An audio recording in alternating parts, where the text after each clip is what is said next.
안녕하세요. 그린빌 가족 여러분. 오늘 금요일 아침, 이렇게 날씨도 좀 많이 추워지고 또 눈도 내립니다. 겨울입니다. 우리 그린빌은 1년에 한두 번 정도 이렇게 눈이 오는데 오늘이 그날입니다. 눈이 오면 참 이렇게 또 좋기도 하지만 또 한편으로는 걱정이 되기도 합니다. 오늘 하루 이렇게 안전하게, 따뜻하게, 또 특별히 우리의 마음을 따뜻하게 할 수 있는 그런 좋은 일들 많이 있으시기를 간절히 기원합니다. 오늘은 저희가 로마서 5장 우리 12절에서 21절 말씀으로 오늘 이 아침 시작하도록 하겠습니다. 로마서 5장 우리 12절에서 21절 말씀. 그러므로 한 사람으로 말미암아 죄가 세상에 들어오고 죄로 말미암아 사망이 들어왔나니 이와 같이 모든 사람이 죄를 지었으므로 사망이 모든 사람에게 이르렀느니라. 죄가 율법 있기 전에도 세상에 있었으나 율법이 없었을 때에는 죄를 죄로 여기지 아니하였느니라. 그러나 아담으로부터 모세까지 아담의 범죄와 같은 죄를 짓지 아니한 자들까지도 사망이 왕노릇하였나니 아담은 오실자의 모형이라. 그러나 이 은사는 그 범죄와 같지 아니하니 곧 한 사람의 범죄를 인하여 많은 사람이 죽었은즉 더욱 하나님의 은혜와 또한 한 사람 예수 그리스도의 은혜로 말미암은 선물은 많은 사람에게 넘쳤느니라. 또 이 선물은 범죄한 한 사람으로 말미암은 것과 같지 아니하니 심판은 한 사람으로 말미암아 정죄에 이르렀으나 은사는 많은 범죄로 말미암아 의롭다 하심의 이름이니라. 한 사람의 범죄로 말미암아 사망이 그 한 사람을 통하여 왕노릇하였은즉 더욱 은혜와 의의 선물을 넘치게 받는 자들은 한 분 예수 그리스도를 통하여 생명 안에서 왕노릇하리로다. 그런즉 한 범죄로 많은 사람이 정죄에 이른 것 같이 한 의로운 행위로 말미암아 많은 사람이 의롭다 하심을 받아 생명에 이르렀느니라. 한 사람이 순종하지 아니함으로 많은 사람이 죄인 된 것 같이 한 사람이 순종하심으로 많은 사람이 의인이 되리라. 율법이 들어온 것은 범죄를 더하게 하려 함이라. 그러나 죄가 더한 곳에 은혜가 더욱 넘쳤나니 이는 죄가 사망 안에서 왕노릇한 것 같이 은혜도 또한 의로 말미암아 왕노릇하여 우리 주 예수 그리스도로 말미암아 영생에 이르게 하려 함이라. 아멘. 네, 우리가 처한 상황과 또 누리는 환경의 대부분은 사실 생각해 보면 우리 자신의 결정과는 상관없이 일방적으로 주어진 것이 대부분입니다. 자신의 노력과는 전혀 상관없이 어떤 사람은 뭐 금수저를 물고 태어나고 어떤 사람은 흙수저를 물고 태어납니다. 우리가 한국 사람으로 이렇게 태어난 것도 내가 그것을 원해서 그렇게 된 것이 아닙니다. 우리가 인정하든 인정하지 않든 이것이 사실입니다. 영적인 부분에 있어서도 우리의 의지와는 전혀 상관없이 결정되어진 것이 있습니다. 바로 죄와 죽음의 문제입니다. 오늘 우리 12절 말씀이 이렇게 시작했습니다. 그러므로 한 사람으로 말미암아 죄가 세상에 들어오고 죄로 말미암아 사망이 들어왔나니 이와 같이 모든 사람이 죄를 지었으므로 사망이 모든 사람에게 이르렀느니라. 한 사람 때문에 죄가 세상에 들어왔고 죄로 말미암아 죽음이 모든 사람들에게 이르렀다라고 그렇게 말합니다. 내가 원하고 또 내가 선택하지 않았지만 그 한 사람으로 인해서 죄와 죽음의 영향 아래 놓여지게 되었습니다. 여기에 등장하는 한 사람은 우리가 잘 아는 대로 아담입니다. 아담은 하나님 말씀에 불순종하면서 하나님의 무서운 심판이 내려졌습니다. 너는 흙이니 흙으로 돌아갈 것이니라. 이것은 죽음의 선고입니다. 그리고 이 한 사람의 죄는 오늘 우리에게까지 영향을 끼치고 있습니다. 이것을 우리는 원죄라고 그렇게 부릅니다. 아담의 죄가 원죄가 되어서 우리들에게 계속해서 유전이 됩니다. 그래서 모든 인간은 태어날 때부터 하나님과의 관계가 단절된 상태에서 태어나고 또 하나님을 거역하고 그 하나님의 뜻에 반대로 가려는 본성을 가지고 태어납니다. 우리 아이들 이렇게 키워보면 우리 인간에게 원죄가 있다는 사실을 굉장히 쉽게 알 수 있습니다. 저는 우리 아이들에게 거짓말을 가르쳐 본 적이 없습니다. 그래도 아이들 거짓말 잘합니다.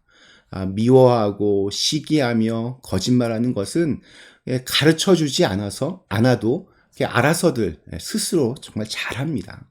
반면에 정직하게 살고 또 신실하게 살고 서로 사랑하며 살아야 한다고 아무리 이렇게 가르쳐도 이건 참 어렵습니다. 어느 목사님이 교회 학교 어린이들에게 물었습니다. 얘들아, 어떻게 해야 천국에 가는지 아니? 그러자 아이들이 일제히 대답합니다. 예수님 믿으면 천국에 가요. 목사님이 또 물어봅니다. 그러면 어떻게 하면 지옥에 가는지 아니? 아이들이 우물쭈물합니다. 그때 한 아이가 굉장히 시크하게 이렇게 대답을 합니다. 그냥 가만히 있으면 돼요. 정말 명대답입니다. 지옥은 그냥 아무것도 안 하면 저절로 갑니다. 원죄, 우리 안에 타고난 죄성은 그만큼 큽니다. 우리의 피 속에 있는 이 원죄 때문에 사망이 우리에게 역사하고 있는 것이며, 따라서 이 원죄의 문제를 해결하지 못한다면 우리는 절대로 구원을 얻을 수 없습니다. 이 사망으로부터 자유함을 얻고 구원을 얻으려면 우리는 누구나 이 원죄의 문제를 해결해야 합니다. 원죄로부터 벗어나서 자유함을 얻는 것을 우리가 거듭남이라고 그렇게 부릅니다. 이 거듭남의 열쇠, 바로 예수 그리스도입니다. 오늘 읽은 말씀에서 바울은 예수님을 두 번째 아담이다라고 그렇게 표현하고 있습니다. 첫 번째 아담으로 말미암아 그 후손된 사람들에게 사망이 역사하게 된 것처럼 둘째 아담인 예수 그리스도로 말미암아 그의 자녀된 사람들에게 생명이 역사하게 되었다라는 겁니다. 우리는 17절, 18절 말씀 이렇게 기록하고 있습니다. 한 사람의 범죄로 말미암아 사망이 그 한 사람을 통하여 왕노릇하였은즉 더욱 은혜와 의의 선물을 넘치게 하는 자들은 한 분 예수 그리스도를 통하여 생명 안에서 왕노릇하리로다. 그런즉 한 범죄로 많은 사람이 정죄에 이른 것 같이 한 의로운 행위로 말미암아 많은 사람이 의롭다 하심을 받아 생명에 이르렀느니라. 예수 그리스도를 영접함으로 하나님의 자녀가 되어서 영원한 생명을 누릴 수 있게 되었습니다.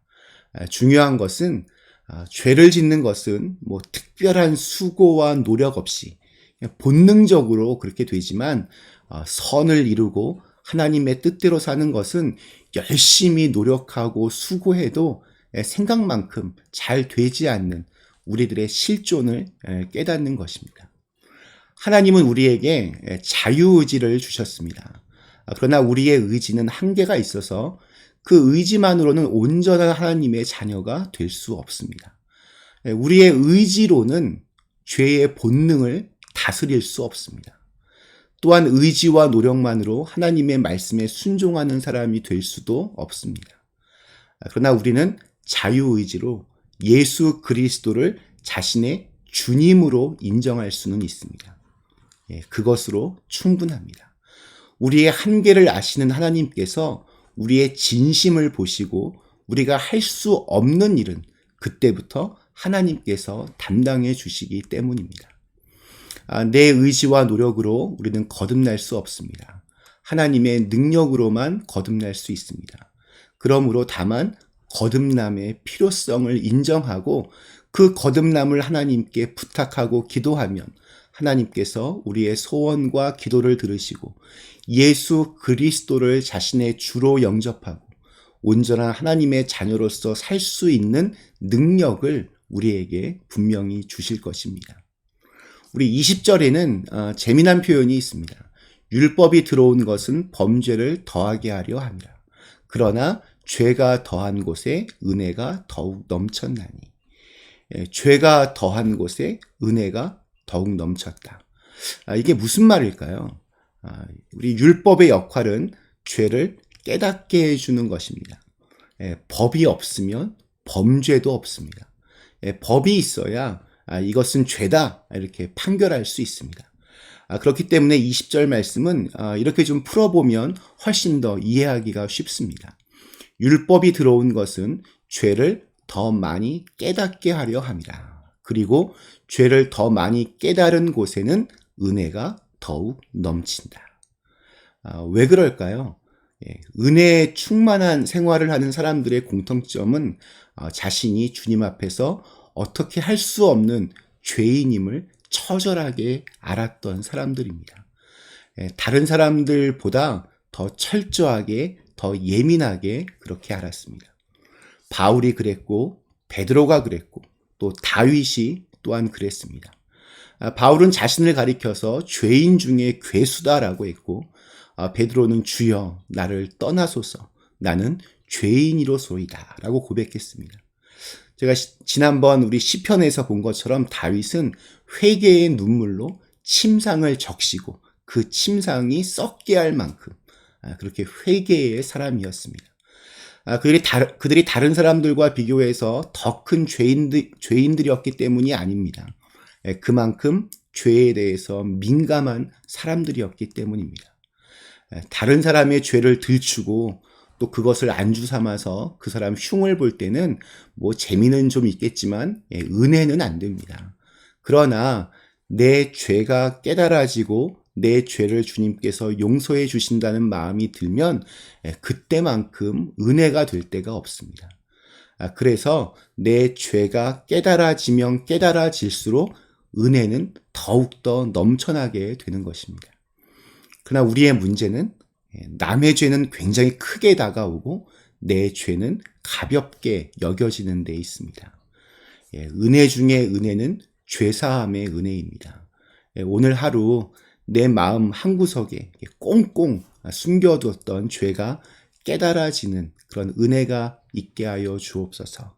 그래서 그 죄를 용서하시는 주님의 큰 사랑을 경험하는 그런 은혜가 오늘 있게 하여 주시옵소서. 여러분 이렇게 기도하실 수 있기를 간절히 축원합니다.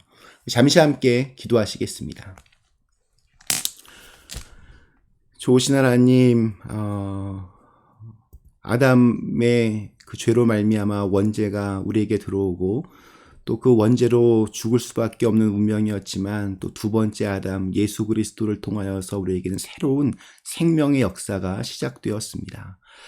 그 예수님 만나기 위해서 우리의 죄의 문제를 해결해야 됩니다. 그런데 보면 다른 사람의 죄는 잘 보이는데 내 죄는 잘 보이지가 않습니다. 그래서 은혜의 생활을 하지 못할 때가 참 많이 있습니다.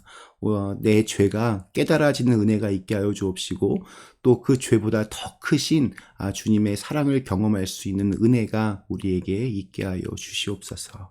예수님의 이름으로 간절히 기도드리옵나이다. 아멘.